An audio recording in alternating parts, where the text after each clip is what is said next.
Hello friends, today we are going to discuss some questions based on division and remainders, right? So I have divided the question into four types. The first type is when on dividing a number by different numbers, same remainder is obtained in each of the case. Let's suppose a number is n, when I divide this number by 9 or 10, the remainder was 7. And when I divide the same number by 9, the remainder again is 7. So I have divided the number by two different numbers, but the remainder obtained is same in each of the case. Now type 2. When on dividing a number with different numbers, we get different remainders. But the difference between the different divisors and the remainders is same. Now suppose I have divided this number by 10 and the remainder obtained is 7, and on dividing a number by 9 the remainder obtained is 6. Now here I have divided the number by different numbers and the remainders are also different. But the difference between divisor and remainder, here the difference is of 10 minus 7 3. And here also the difference is of 9 minus 6, that is 3. So this difference is same in this case, right? So this is our type second. Now type third. When I'm dividing a number by different number, the remainders are different. Now suppose I have divided a number by 10 and the remainder is 7. And on dividing the number by 9, the remainder is coming out to be 4. Now the divisors are different. There is no relation in the remainders as well. Remainders are different. And the difference between divisor and remainder is also different. Here the difference is of 3, here the difference is of 5. Right? So this is our type 3 question, and in type 4 we'll discuss about successive division. So let us start with type first. For example, a number when divided by 4, 5 and 6 leaves a remainder of 3 in each of the case. So the remainder is coming out to be 3 in each of the case, right? Now first of all, what is the remainder? A remainder is simply, we can say that the extra thing that is left out after the division, right? The extra numbers. So to solve such type of question, what we'll do is we'll first take out the LCM of the three numbers, that is of 4, 5 and 6. Now the LCM of 4, 5 and 6 is 60, right? And we'll add this extra digit, this extra number in the LCM of the numbers. So we have added this 3 in this 60, the LCM of the three numbers. So this comes out to be 63.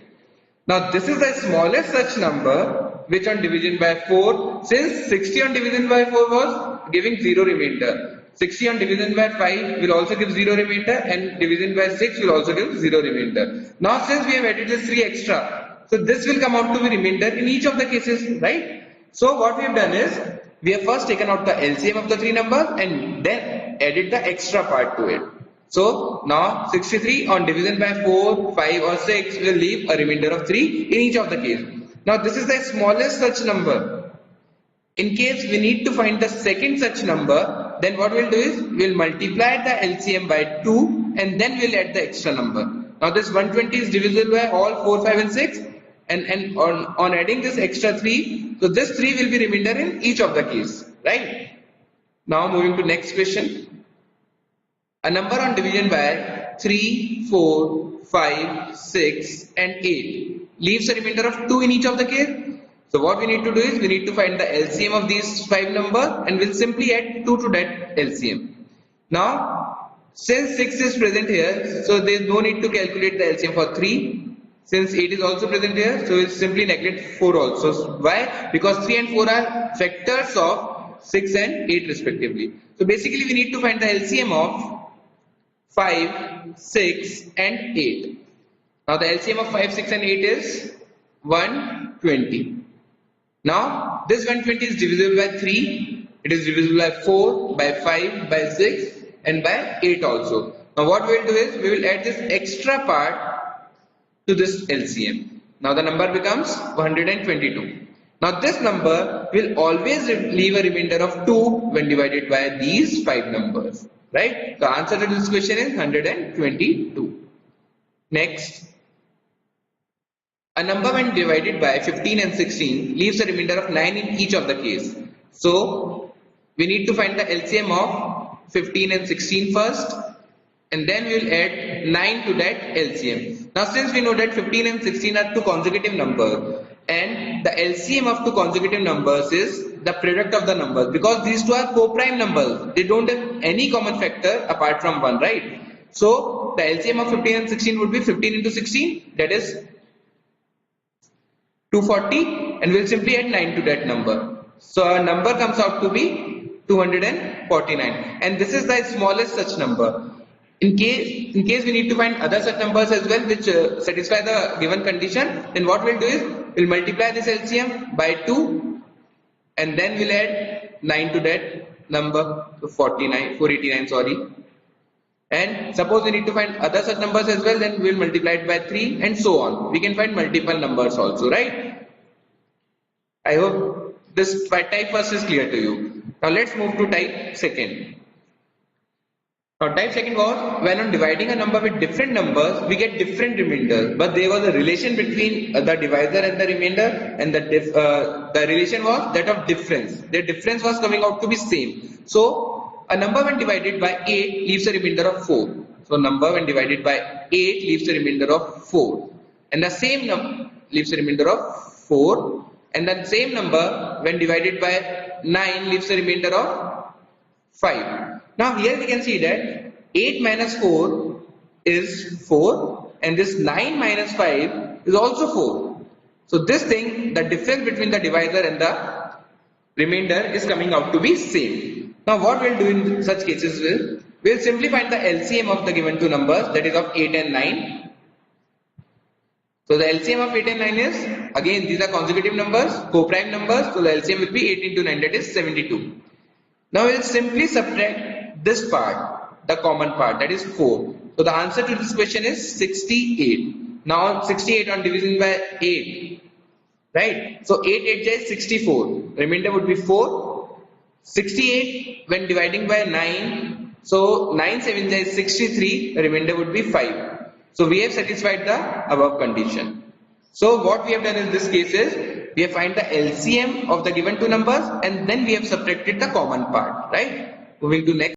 Now moving to second example, a number when divided by 3, 4, 5, 6 and 8 leaves remainder of 2, 3, 4, 5 and 7. So on division by 3, 4, 5, 6 and 8, the respective remainders are 2, 3, 4, 5 and 7. Again, we can see the difference here is same. The difference is of 1. This is 1, 4 minus 3 is 1, 5 minus 4 is 1, 6 minus 5 is 1 and 8 minus 7 is also 1. So the difference between the divisor and remainder is same. Now what we'll do is, we'll find the LCM of 3, 4, 5, 6 and 8. And then we'll simply subtract this 1 from the number. Now let us check. Now to find the LCM of these two numbers, these 5 numbers, we can simply neglect 3 and 4. Why? Because we are having multiple of 3 and multiple of 4 present over here. So we'll simply find the LCM of 5, 6 and 8. And then we'll subtract 1 from that number. So LCM of 5, 6 and 8 is 120, and minus 1 comes out to be 119. Now 119 on dividing by 3. So 117 is divisible by 3, so the remainder would be 2. 119 on dividing by 4. 116 is divisible by 4, so the remainder would be 3. 119 on dividing by 5. So till 115 the number is divisible, so the remainder would be 4. 119 by 6. So 114 is divisible by 6, so the remainder would be 5. And by 8, so simply 112 is divisible by 8, so the remainder would be 7. So this number is satisfying all the conditions. I am repeating it again. What we have done is, we have simply find the LCM of the given number and subtracted this common part, this common number from that LCM. Right? Let us have one more example to clarify the things better. So a number when divided by 12 and 13 leaves a remainder of 7 and 8. So on dividing by 12 the remainder is 7, and on division by 13 the remainder is 8. So here the difference is of 5, here also the difference is of 5.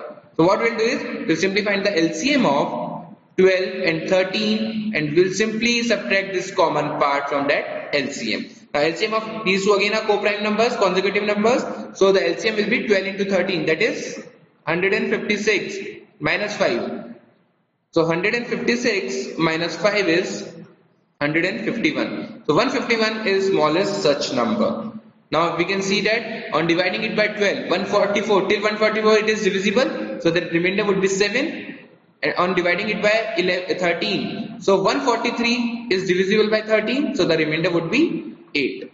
So this number is satisfying the condition, right? Now moving to third type, when on dividing a number by different numbers, the remainder are also different. Now a number when divided by 10 leaves a remainder of 5. So n is a number which on division by 10 will give a remainder of 5, and the same number on division by 7 will give us a remainder of 3. Right? Now this number on division by 10 is giving a remainder of 5. So this number must be of the form 10x plus 5. Why? Because this part is divisible by 10 and the remainder will be 5 in each case, right? Now again this number will be of the form 7y plus 3. Why? Because this part is divisible by 7 and the remainder would be 3 always. So since the number is same, so we can simply equate these two equations. Now 10x plus 5 is equal to 7y plus 3. Now what we'll do is, we'll use the method of hit and trial to find the values of x and y. So 10x plus 5 minus 3 is 2 is equal to 7y. Right? Now we will substitute x is equal to 1. Now on substituting x is equal to 1, here it is 10 plus 2 is 12. Now this number must be a multiple of 7. Why? Because the value of y is 10x plus 2 by 7. Now this 10x plus 2 has to be a multiple of 7 for y to be an integer. Right? So substituting x is equal to 1 will give us 12, which is not a multiple of 7. Substituting x is equal to 2 will give us 20 plus 2 is 22, which again is not multiple of 7. X is equal to 3 will give us 32, again not a multiple of 7. X is equal to 4 will give us 32. Sorry, 40 plus 2 is 42. Now this 42 is multiple of 7. So when we substitute x is equal to 4, so y comes out to be 42 by 7, that is 6. So x is equal to 4 and y is equal to 6 is satisfying the condition, or we can simply say that the number is 7y plus 3, that is 42 plus 3 is 45, or we can say that the number is 10x plus 5, that is 10 into 4. Since x is equal to 4 is satisfying the condition, so 10 into 4 plus 5, which again is 45. So 45 is smallest such number. So in such cases, we need to use the method of hit and try. One more example. A number when divided by 12 leaves a remainder of 7. On division by 12, a remainder of 7. So that number must be of the form 12x plus 7. Right? And the same number on division by 9 leaves a remainder of 4. So the number must be of the form 9y plus 4. Now since we are talking about the same number, we can simply equate these two equations. 12x plus 7 must be equal to 9y plus 4, or 12x plus 3 is equal to 9y, or 12x plus 3 by 9 is equal to y.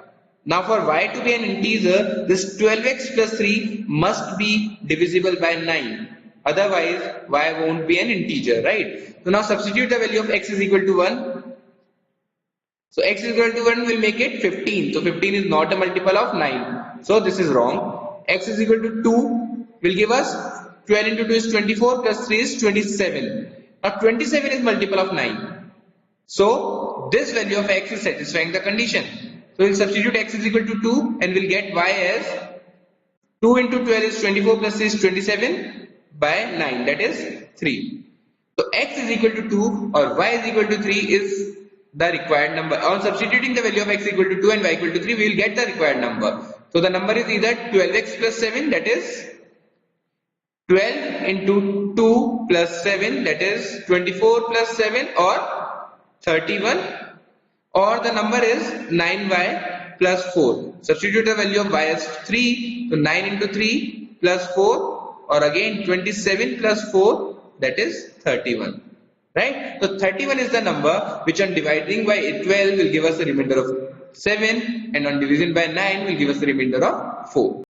Next example, example number 3. A number on division by 13 leaves a remainder of 11, and when the same number is divided by 17, the remainder comes out to be 9. We need to find the smallest such 3-digit number. right? So the number on division by 13 is giving a remainder of 11. So the number must be of the form 13x plus 11, right? And the same number on division by 17 is giving us a remainder of 9. So the number must be of the form 17y plus 9, right? Now 13x plus 2 by 17 is y. Now this value has to be a multiple of 17 for y to be an integer, right? So, and we also given more information that we need to find the smallest such 3-digit number. So that number is greater than 100, right? So now we know that 13 into 7 is 91 and 13 into 8 is 104. So we'll simply jump to the value of x as 8. We simply substitute the value of x as 8. Now, on substituting x is equal to 8, the number is 106. This is 104, 13 into 8 plus 2 is 106. Now, this number is not divisible by 17, so this is wrong. On substituting the value of x as 9, we'll get 13 into 9 is 117 plus 2, that is 119. Now, this 119 is divisible by 17 in 7 times.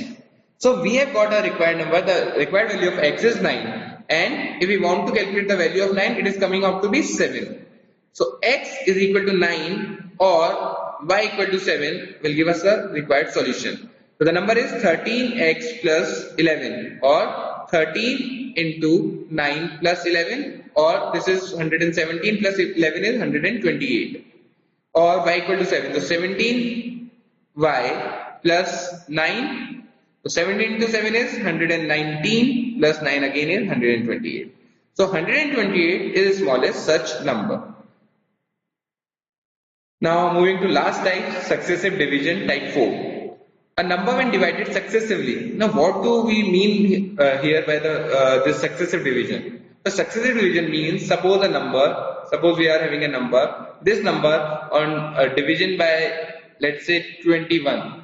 It will go 4 times and will give us a remainder of 16. Now we will be concerned with this quotient part. Now this 4 on dividing by the next number 3 will give us a remainder of 1, right? So this is successive division. Here we are concerned with the quotient part only, right? Now a number when divided by 4, 5 and 6 in succession, the remainder given by that number are 2, 3 and 4 respectively, right? Now what we need to do is a very nice trick to solve such type of question. What you need to do is start from the last. So the number on division by 6 has given a remainder of 4. So that number must be of the form 6x plus 4, right? Now this was the number till this step.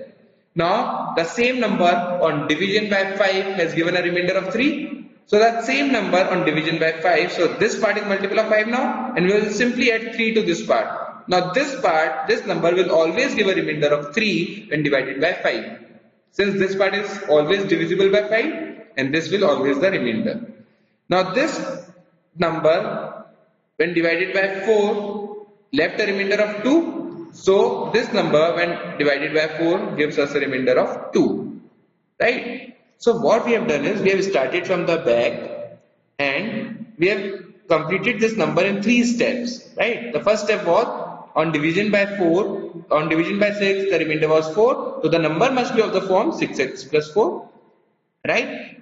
Moving to second step, on division by 5 the remainder was 3, so we have multiplied the number obtained in this step by 5 and added 3 to it. So this will always give a remainder of 3 when divided by 5. Now third step is this number when divided by 4 leaves a remainder of 2. So we have again multiplied this number by 4 and added 2 to it. So this will be the remainder whenever this number is divided by 4. Now to simplify the thing, we will substitute the value of x as 1.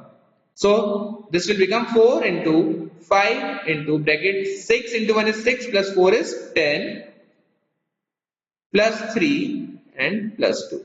On solving this we will get 50 plus 3 is 53. 53 into 4 is 212 and plus 2 is 214. So 214 is the smallest such number. Now let us cross verify the things. Now 214 when we divide this number by first by 4.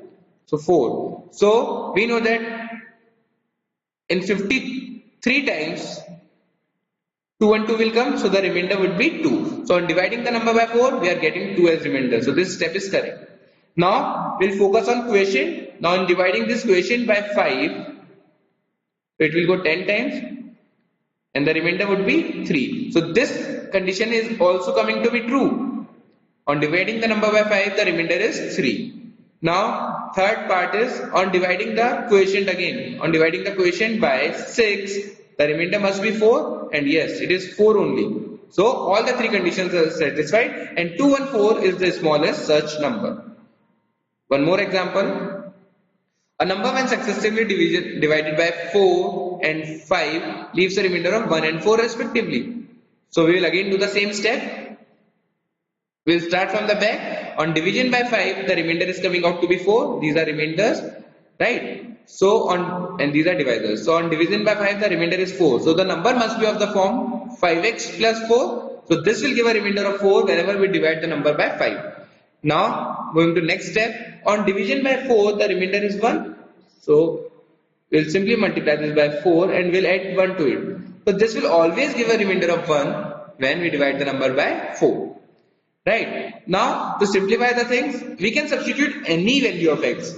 That with the number coming will always satisfy the given criteria and condition. But to simplify the things, we simply substitute the value of x as 1. Now after substituting, we will get the number as 4 into 5 into 1 is 5 plus 4 is 9 plus 1. So 36 plus 1 is 37 is the number. Right. The question is, let us first check whether our answer is correct or not. So 37 on division by first, we are dividing the number by 4, the quotient is 9 and the remainder is 1. So first condition is correct. Now we will focus on quotient. The quotient on division by 5 will give us remainder as 4. So this is also correct. So our answer is correct till now. Now what we need to do is, when the same number, so when 37 is divided in succession by 4, 5 and 4. Now we have reversed the numbers by 5 and 4. Now we are asked about the remainders. What will the remainders in this case? So when we are dividing the number by 5, so it will go 7 times and it will come out to be 35. Remainder is 2. So the first remainder is 2. On dividing by 5, the remainder is coming out to be 2. Now what we will do is we will divide this quotient by the next number. The next number here is 4. So it will go 1 time and the remainder would be 3. So on dividing the number by 4, the remainder would be 3. So the answer to this question is 2 and 3. On dividing it by 5, the remainder will be 2 and by 4, the remainder will be 3. One more example. A number when divided successively by 5 and 12, the remainders are, these are the divisors and the remainders are 4 and 10 respectively. Now we'll use the same method again. We'll start from the back. On division of the number by 12, we are getting 10 as remainder. So the number must be of the form 12x plus 10. And on dividing the number by 5, the remainder is 4. So simply multiply this by 5 and add 4 to it. Now this number on division by 5 will always leave a remainder of 4. Right. Now again, we need to find the smallest such number. So we will substitute the smallest possible value of x, that is, and we know that x is a natural number. So the smallest value of x is 1.